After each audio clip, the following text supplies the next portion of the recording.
الحمد لله رب العالمين والصلاة والسلام على المبعوث رحمة للعالمين اللهم صل وسلم وبارك على سيدنا ونبينا ومولانا محمد وعلى آله وأصحابه أجمعين أما بعد أعوذ بالله من الشيطان الرجيم بسم الله الرحمن الرحيم فذكر فما أنت بنعمة ربك بكاهن ولا مجنون أم يقولون شاعر نتربص به ريب المنون قل تربصوا فإني معكم من المتربصين أم تأمرهم أحلامهم بهذا أم هم قوم طاغون أم يقولون تقوله بل لا يؤمنون فليأتوا بحديث مثله إن كانوا صادقين أم خلقوا من غير شيء أم هم الخالقون أم خلقوا السماوات والأرض بل لا يوقنون أم عندهم خزائن ربك أم هم المسيطرون أم لهم سلم يستمعون فيه فليأت مستمعهم بسلطان مبين أم له البنات ولكم البنون أم تسألهم أجرا فهم من مغرم مثقلون أم عندهم الغيب فهم يكتبون۔ برادران اسلام،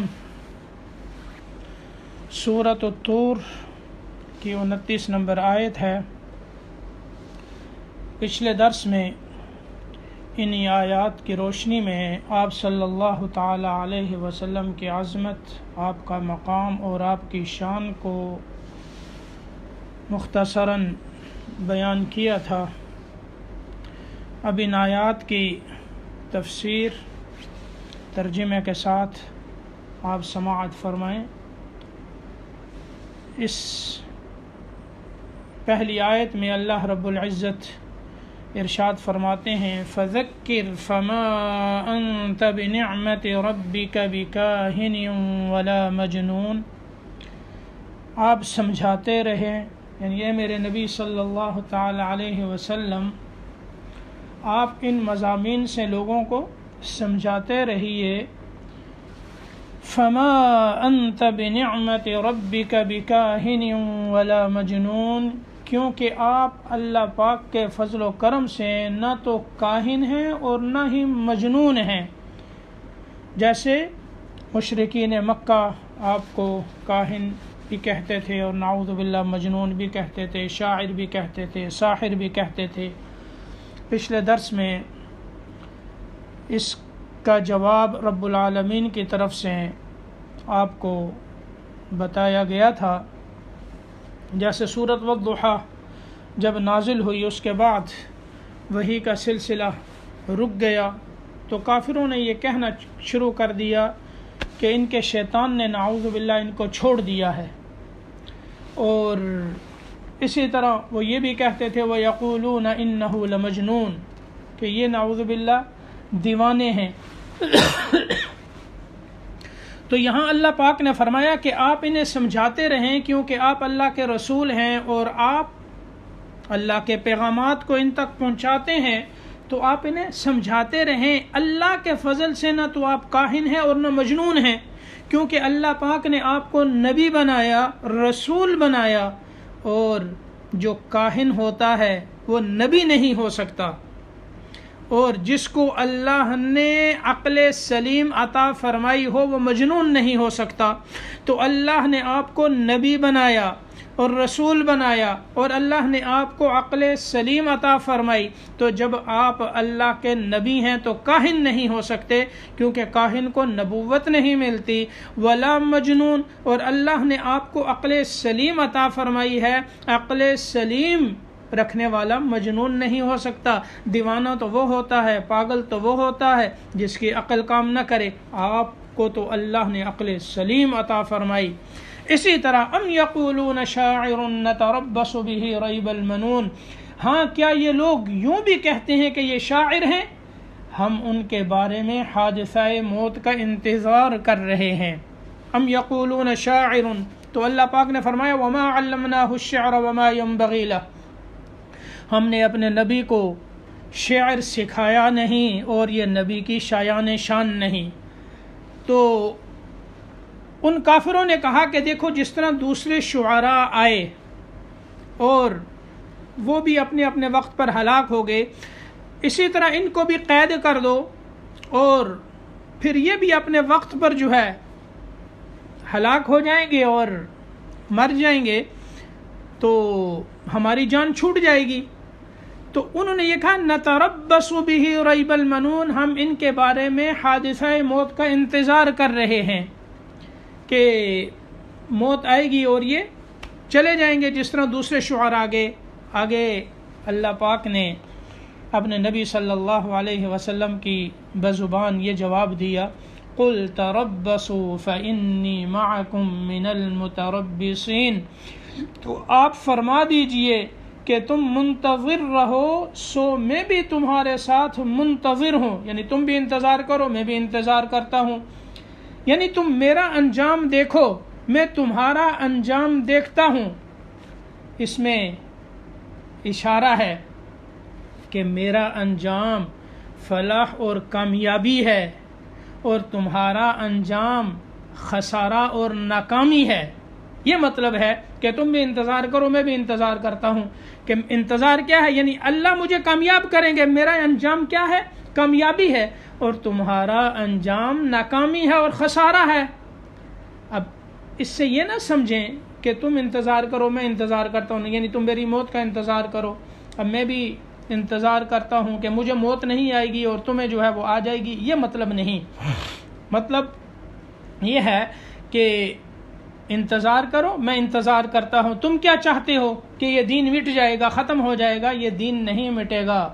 یریدون لیطفئوا نور اللہ بافواہہم واللہ متم نورہ ولو کرہ الکافرون، ہاں اپنی پھونکوں سے اس دین کو بجھانا چاہتے ہو، اللہ اپنے اس دین کو پورا کر کے رہیں گے۔ اب اگلی آیت دیکھیں، ام تأمرهم احلامهم بهذا ام هم قوم طاغون، یا ان کی عقلیں انہیں اس بات کی تعلیم کر رہی ہیں، ام هم قوم طاغون، یا یہ کہ یہ شریر لوگ ہیں، کیونکہ وہ اپنے آپ کو بڑا عقل مند سمجھتے تھے اور وہ یہ کہتے تھے کہ ہم بڑے عقل مند ہیں۔ جیسے 26ویں سپارے کے سورۃ احقاف میں انہوں نے اس کا اقرار کیا، کہنے لگے لو کان خیرا ما سبقونا الیہ، اگر یہ دین اسلام یہ کوئی اچھی چیز ہوتی تو یہ غریب لوگ، یہ بلال اور یہ غلام اور یہ غریب اور فقیر لوگ جو ہے یہ ہم سے پہلے اسلام میں داخل نہ ہوتے، اور اگر یہ کوئی اچھی چیز ہوتی تو معلوم ہوا کہ یہ دین کوئی اچھی چیز نہیں ہے کہ ہم نے اسے قبول نہیں کیا، کیونکہ ہم بڑے عقل مند ہیں اور ہم جو ہے وہ بڑی عقل رکھنے والے ہیں۔ تو اللہ پاک فرماتے ہیں کیا ان کی عقلیں انہیں اسی بات کی تعلیم کر رہی ہیں؟ ام ہم قوم طاغون، یا یہ کہ یہ شریر لوگ ہیں؟ تو ظاہر ہے یہ ان کی ضد ہے، عناد ہے، اس کے علاوہ اور کیا ہے؟ اور وہ بھی جو ایمان نہ لائے اور اس ذات پر کہ جس کی زندگی کے 40 سال ان کے اندر گزرے ہوں اور جس کے دن کی زندگی اور رات کی زندگی سے وہ پوری طرح واقف ہوں اور انہیں یقین ہو کہ یہ زبان غلط بول نہیں سکتی، اور اس سے غلط بات نکل نہیں سکتی، تو پھر وہ یہ کہہ دیں لو کان خیرا ما سبقونا الیہ، اور پھر یہ ام تأمرہم احلامہم بہذا، کہ ان کی عقلیں انہیں اس بات کی تعلیم کرتی ہیں، تو یہ کیا عقل مندی ہے، یہ تو حماقت اور بے وقوفی ہے۔ ام ہم قوم طاغون، یا یہ ہے کہ یہ شریر لوگ ہیں اور اس ضد اور شرارت کی وجہ سے دین کو، اسلام کو قبول نہیں کرتے۔ ام یقولون تقولہ بل لا یؤمنون، آگے قرآن پاک کے متعلق مضمون ہے کہ وہ یہ کہتے ہیں، کیا وہ یہ بھی کہتے ہیں کہ انہوں نے اس قرآن کو خود گھڑ لیا ہے؟ اصل بات کیا ہے؟ بل لا یؤمنون، بلکہ یہ ایمان نہیں لاتے۔ فلیأتوا بحدیث مثلہ ان کانوا صادقین، تو وہ بھی اس جیسا کلام بنا کے لے آئیں اگر وہ اپنے اس قول میں سچے ہیں، تو کیونکہ وہ بھی عرب ہیں۔ انا انزلناہ قرآنا عربیا لعلکم تعقلون، ہم نے اس قرآن کو عربی کا بنا کر اتارا ہے اگر تاکہ تم سمجھ سکو، اے اہل عرب تمہاری زبان میں ہے۔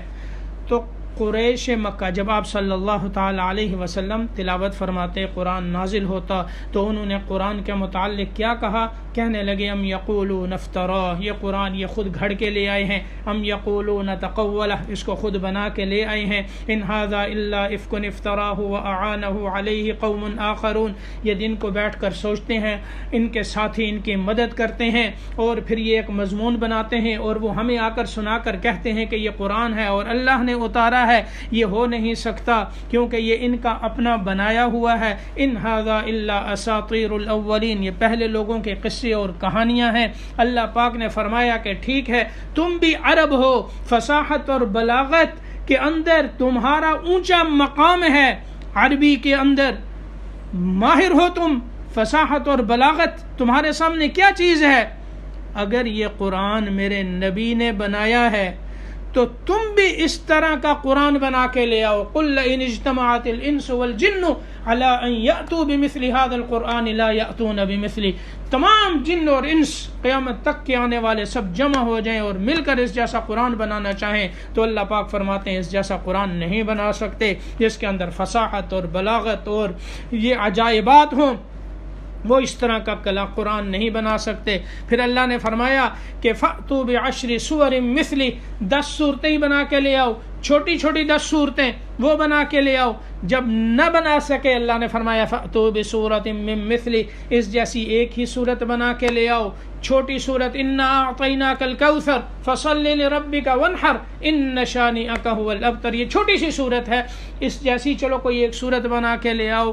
جب نہ لا سکے تو اللہ پاک نے فرمایا فَلْيَأْتُوا بِحَدِيثٍ مِّثْلِهِ، اس جیسی ایک بات ہی بنا کے لے آؤ۔ سارا عرب مل جائے، اس جیسا کلام نہیں بنا سکتا، اس جیسی صورتیں نہیں لا سکتا، اس جیسی ایک بات نہیں لا سکتا۔ تو جب عرب پورے عرب مل کر اور قیامت تک آنے والے سارے مل بیٹھیں اس جیسی ایک بات نہ لا سکیں تو پھر بتاؤ یہ قرآن کسی انسان کا گھڑا ہوا ہے یا بنایا ہوا ہے؟ تو ظاہر ہے یہ قرآن اتارنے والا رب العالمین ہے۔ اس کا اقرار تو خود بڑے بڑے کافروں نے کیا، اور قرآن پاک کی آیات کو سن کر ان پر کیسے کیسے اثرات ہوئے۔ وَالطُّورِ وَكِتَابٍ مَّسْطُورٍ فِي رَقٍّ مَّنشُورٍ، اس کے شروع میں آپ نے جو ہے یہ سن لیا تھا کہ کس طرح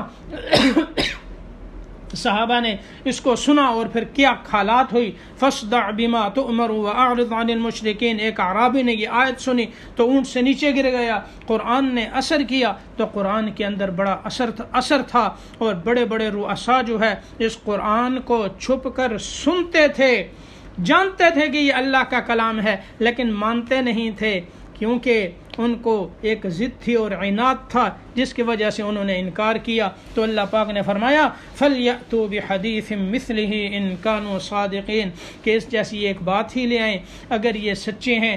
یہاں تک تو رسول اللہ صلی اللہ علیہ وسلم کی رسالت کے متعلق گفتگو تھی، اور آگے اللہ رب العزت کی توحید کے متعلق کلام ہے۔ ام خلقوا من غیر شیء ام هم الخالقون، اللہ پاک فرماتے ہیں کیا یہ لوگ بغیر کسی خالق کے خود بخود پیدا ہو گئے ہیں؟ ام هم الخالقون، یا یہ خود اپنے خالق ہیں، یعنی ان کو کس نے پیدا کیا؟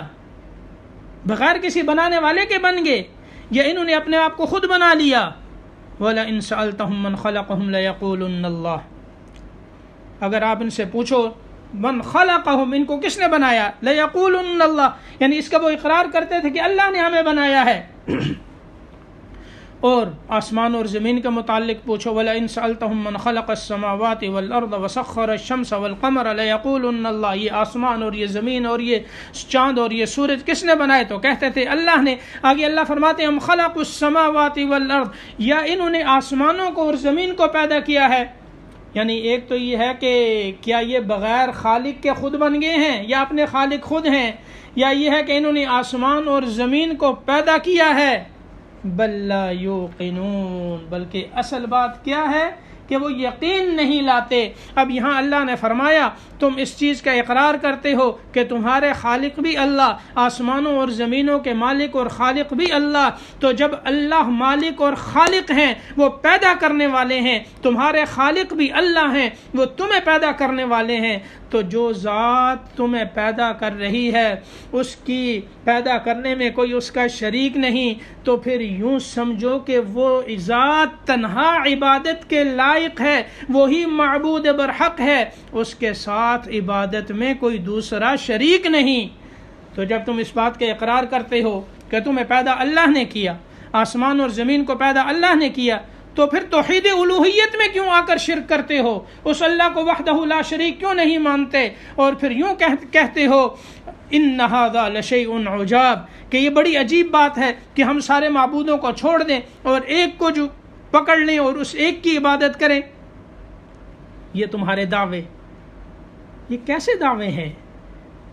جب تمہیں پیدا اللہ نے کیا، آسمان اور زمین کو پیدا اللہ نے کیا، اور وہ تنہا ہے پیدا کرنے میں، تو پھر عبادت بھی تو اسی کا حق ہے۔ یہ پیشانی اس نے دی ہے، اس نے بنائی ہے، آنکھیں اس نے دی ہیں، کان اس نے دیے ہیں، سوچ اور فکر اور عقل اور دماغ اس نے دی ہے، ہاتھ پاؤں یہ وجود اس نے دیا ہے، اس کے اندر کا سارا نظام بنانے والے خود اللہ ہیں۔ تو تنہا مالک اللہ ہیں، تو اللہ نے یہ پیشانی جب بنائی ہے، اس کو بنانے والے اللہ، تو یہ پیشانی بھی اللہ ہی کے آگے جھکے گی۔ بنایا اللہ نے تو جھکاؤ کسی دوسرے کے آگے؟ بنایا اللہ نے، یہ ہاتھ اللہ نے بنائے تو اٹھ جائیں کسی دوسرے کے آگے؟ یہ پاؤں اللہ نے دیے ہیں چلنے کے لیے، تو یہ اللہ کی رضا کے علاوہ اللہ کے ناراضگی کی طرف اٹھ کر چلنے لگ پڑے؟ یہ کوئی عقل مندی ہے؟ اس لیے جب خالق اللہ ہیں تو معبود بھی اللہ ہیں۔ ہاں تم اس کا اقرار کرتے ہو، توحید ربوبیت کا اقرار کرتے ہو اور توحید الوہیت کا انکار کرتے ہو۔ بل لا یوقنون، بلکہ اصل بات یہ ہے کہ یقین نہیں کرتے۔ آگے پھر رسول اللہ صلی اللہ تعالی علیہ وسلم کی رسالت کے متعلق جو کفار کے گمان تھے، ان کے جو باطل خیالات تھے، ان کا رد ہے۔ وہ یہ کہتے تھے کہ اللہ نے نبوت مکہ یا طائف کے رؤساء میں سے کسی کو کیوں نہیں دی؟ بھائی یہ دو بستیاں من القریتین عظیم، کسی بڑے آدمی کو، ان دونوں بستیوں میں سے کسی بڑے آدمی کو جو ہے وہ نبوت ملتی، ہاں، یا مکہ کے کسی رئیس کو ملتی یا طائف کے کسی بڑے رئیس کو ملتی؟ آپ تو یتیم ہیں، آپ کو کیسے نبوت مل گئی؟ ان کا یہ ایک باطل زعم تھا، خیال تھا۔ اللہ پاک آگے اس کا رد فرماتے ہیں ام عندهم خزائن ربک ام هم المسیطرون، کیا ان لوگوں کے پاس تمہارے رب کے خزانے ہیں؟ یعنی اللہ رب العزت کی نعمتوں اور رحمتوں کے خزانے کیا ان کے پاس ہیں؟ اب انہی رحمتوں اور خزانوں میں اس میں نبوت بھی داخل ہے کہ جس کو چاہیں نبوت دے دیں اور جس سے چاہیں جو ہے نبی نہ بنائیں، جس کو اللہ نے فرمایا فلولا اہم یقسمون رحمت ربک، کیا یہ آپ کے رب کی رحمت کو یہ تقسیم کر رہے ہیں؟ وہ رحمت یعنی نبوت کو یہ کہتے ہیں کہ کسی بڑے رئیس کو نبی ہونا چاہیے، مکہ کے یا طائف کے، تو بتائیے کہ آپ کے رب کی جو رحمت ہے اس کو تقسیم کرنے والے یہ ہیں کہ جس کو چاہیں نبی بنا دیں، جس کو چاہیں نہ بنائیں۔ ام عندهم خزائن ربک ام هم المسیطرون، کیا ان کے پاس ہیں آپ کے رب کے خزانے؟ یا یہ ہے کہ وہ اس کے محکوم ہیں، یعنی ام ہم المسیطرون، یا یہ لوگ حاکم ہیں، یعنی نبوت کے محکمہ نبوت میں اس کے حاکم ہیں کہ جس کو چاہیں یہ دے دیں. ام ہم المسیطرون، یا یہ ہے کہ وہ اس کے حاکم ہیں کہ جس کو چاہیں نبوت دلوا دیں اور جس سے چاہیں لے لیں. اب نبوت جو ہے یہ کوئی کسبی چیز نہیں ہے کہ انسان اس میں کوشش کرے، مجاہدے کرے، عبادت کرے اور پھر اس میں چلے کاٹے اور اس کے بعد اس کو نبوت ملے. یہ نہیں ہوتا، بلکہ نبوت یہ اللہ رب العزت کی طرف سے ایک خاص عہدہ ہے جو اللہ اپنے بندوں میں سے، اپنے خاص بندوں میں سے جس کو چاہتے ہیں اس کو عطا فرماتے ہیں. اللہ یصطفی من الملائکۃ رسلا ومن الناس، اللہ فرشتوں میں سے اور انسانوں میں سے جس کو چاہے رسالت کے لیے منتخب فرما دیں. تو نبوت یہ کسبی چیز نہیں ہے بلکہ یہ وہبی چیز ہے. اللہ جس کو عطا فرماتے ہیں، جس کو منتخب فرماتے ہیں، اپنی مخلوق میں سے جس کو چن لیتے ہیں، اللہ اسے نبوت عطا فرماتے ہیں. تو کیا تیرے رب کے خزانے ان کے پاس ہیں کہ یہ جس کو چاہیں نبی بنا دیں؟ ام ہم المسیطرون، یا یہ ہے کہ وہ حاکم ہیں. یعنی کسی چیز کو دینے کی دو صورتیں ہوتی ہیں. ایک تو یہ ہے کہ خزانے اس کے قبضے میں ہوں اور وہ جس کو چاہے دے دے، اور ایک یہ ہوتا ہے کہ خزانے تو اس کے قبضے میں نہیں ہیں لیکن ان خزانوں کے اوپر حاکم ان کو کسی کو بٹھا دیا جائے، یعنی اصل تو قبضہ کسی اور کا ہو اور ان کو بٹھا دیا جائے اور اس کے سائن ہوں اور مہر ہو، وہ دیکھ کر جو ہے آگے جو ہے وہ خزانے تقسیم کیے جائیں. اور یہ دونوں صورتوں میں سے کوئی صورت بھی ان کے پاس نہیں ہے. تو عقل بھی نہیں مانتی، دونوں میں سے کوئی صورت نہیں، تو عقلی طور پر بھی ان کی یہ بات غلط ہے کہ نبوت جو ہے ان کو ملنی چاہیے اور ان کے ارادے اور مشیت کے مطابق نبوت کی تقسیم ہو. اسی طرح دوسری جو دلیل ہے نقلی دلیل، یہ ام عندہم خزائن ربک ام ہم المسیطرون، عقلی طور پر. ام لہم سلم یستمعون فیہ، یہاں نقلی طور پر. نقل سے مراد یہ نہیں ہے کہ جیسی نقل ہمارے یہاں کرتے ہیں کہ بھائی جو ہے نا اس نے نقل کی، یہ 2 نمبر چیز ہے، نقلی چیز ہے. نہیں، نقل یہ ہے کہ جو پیچھے سے چلی آ رہی ہے آسمانی کتابوں میں اللہ کی طرف سے، پیغمبروں کی طرف سے، اس کے اوپر کوئی دلیل. اللہ پاک فرماتے ہیں ام لہم سلم یستمعون فیہ، یا ان لوگوں کے پاس کوئی سیڑھی ہے کہ اس پر چڑھ کر جو ہے آسمان کی باتیں سن لیا کرتے ہیں. اگر کوئی اس دعوے کے اندر کوئی یہ دعویٰ کرنے لگے کہ ہاں ہم گئے ہیں آسمانوں پر اور ہم نے جو ہے وہاں کی بات سنی ہے، تو آگے اللہ پاک فرماتے ہیں فَلْيَأْتِ مُسْتَمِعُهُمْ بِسُلْطَانٍ مُبِينٍ، تو ان میں جو باتیں سن کے آتا ہو وہ اپنے اس دعوے پر کوئی صاف دلیل پیش کرے. اگر کوئی یہ چاہتا ہے کہ میں سن کے آیا ہوں تو اس کے پاس کیا دلیل ہے؟ یہ جو دعویٰ کرتا ہے، اگر کوئی دعویٰ کرے کہ ہاں میں گیا ہوں آسمان پر، میں سن کے آیا ہوں، تو بتاؤ فَلْيَأْتِ مُسْتَمِعُهُمْ بِسُلْطَانٍ مُبِينٍ، دلیل لے کے آؤ. تم جو سن کے آئے ہو اس کے اوپر تمہارے پاس کیا دلیل ہے؟ یعنی یہاں یہ بتا دیا کہ دیکھیں کسی کے اوپر جب وحی آتی ہے تو وحی آنے کی کیا صورتیں ہوتی ہیں. ایک تو یہ ہے کہ اللہ پاک آسمان سے فرشتے کے ذریعے سے بھیجتے ہیں، اور اگر فرشتہ نہ آئے تو یہ لوگ خود آسمان پہ چڑھ جائیں اور وہاں جا کے سن کے آئیں فرشتوں سے. اللہ پاک فرماتے ہیں یہ دونوں چیزیں نہیں ہیں. اور میرے نبی کے پاس فرشتہ آتا ہے اور پھر میرے نبی خود آسمانوں پر چڑھ کر بھی گئے ہیں معراج کی رات میں عرش تک.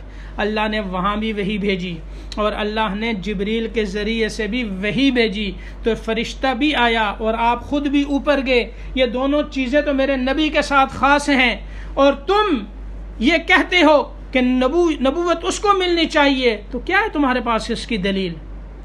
کیا رب کے خزانے تمہارے پاس ہیں؟ وہ تو ہیں نہیں، اور رب کے خزانوں کے اوپر تم قابض بھی نہیں. تو یہ عقلی طور پر بھی یہ چیز تمہاری قابل قبول نہیں. اور اسی طرح نہ تو کوئی وحی آئی اور نہ تم آسمانوں پر گئے، تو نقلی طور پر بھی یہ چیز نہیں، اس کی کوئی دلیل نہیں ہے تمہارے پاس، بغیر دلیل کے باتیں کرتے ہو. یہاں تک آگے جو ہے ام لہ البنات ولکم البنون، یہ یہاں سے اللہ کی توحید کا پھر بیان ہو رہا ہے. ام لہ البنات ولکم البنون، انشاءاللہ زندگی رہی تو اگلے درس میں جو ہے اس کو بیان کریں گے، یہاں سے توحید اور پھر آپ صلی اللہ علیہ وسلم کی رسالت، پھر قیامت کا مضمون، اور پھر آگے جو ہے اللہ کی طرف سے آپ صلی اللہ تعالی علیہ وسلم کی حفاظت کا کیا انتظام تھا۔ انشاءاللہ زندگی رہی، اللہ نے توفیق دی تو اگلے درس میں انشاءاللہ اس کو بیان کریں گے۔ اللہ پاک ہم سب کو عمل کی توفیق عطا فرمائے، قرآن پاک کی صحیح سمجھ نصیب فرمائے، اور اللہ اپنے دین کا اور قرآن کا تعلق نصیب فرمائے۔ وآخر دعوانا ان الحمد للہ رب العالمین۔